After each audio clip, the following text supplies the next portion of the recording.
Assalamualaikum warahmatullahi wabarakatuh, anak-anak ustazah. Hari ini kita akan belajar matematika tentang satuan kecepatan dan menghitung kecepatan. Sebelum itu, mari kita ingat kembali tentang satuan jarak dan satuan waktu. Satuan jarak yaitu kilometer, hektometer, dekameter, meter, dan seterusnya. Kemudian satuan waktu ada jam, menit, detik, atau sekon. Lalu, apa kaitannya dengan kecepatan? Nah, untuk itu kita harus tahu dulu apa itu kecepatan. Kecepatan dapat kita artikan sebagai jarak yang ditempuh setiap satuan waktu. Dari arti tersebut, maka satuan kecepatan adalah kilometer per jam atau meter per sekon. Nah, sekarang kita akan bahas tentang satuan kecepatan. Apa arti dari 1 km per jam?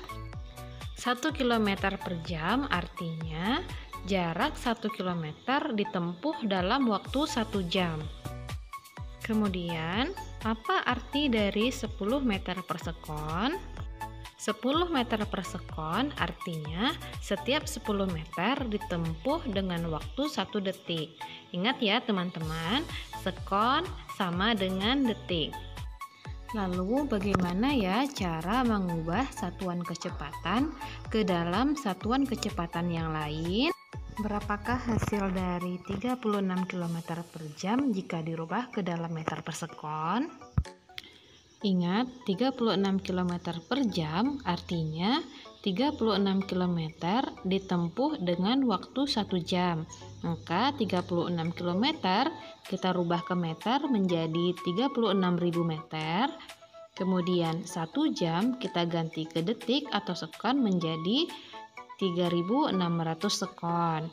Nah, dengan demikian 36 km per jam sama dengan 36.000 dibagi 3.600, hasilnya adalah 10 meter per sekon. Sekarang kita akan membahas cara menghitung kecepatan.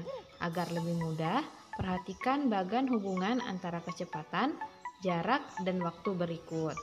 Rumus untuk mencari kecepatan adalah jarak yang ditempuh dibagi waktu tempuh.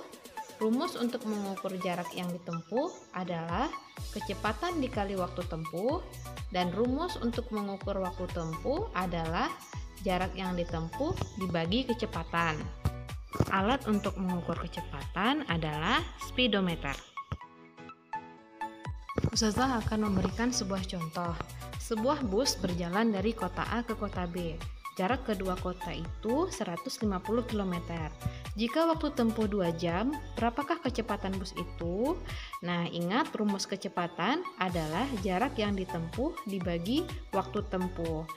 Jarak yang ditempuh adalah 100 km, waktu yang ditempuh adalah 2 jam, maka 150 dibagi 2, hasilnya adalah 75 km per jam. Jadi kecepatan bus tersebut adalah 75 km per jam. Nah teman-teman, sekian pembelajaran kita hari ini. Ustazah akhiri. Assalamualaikum warahmatullahi wabarakatuh.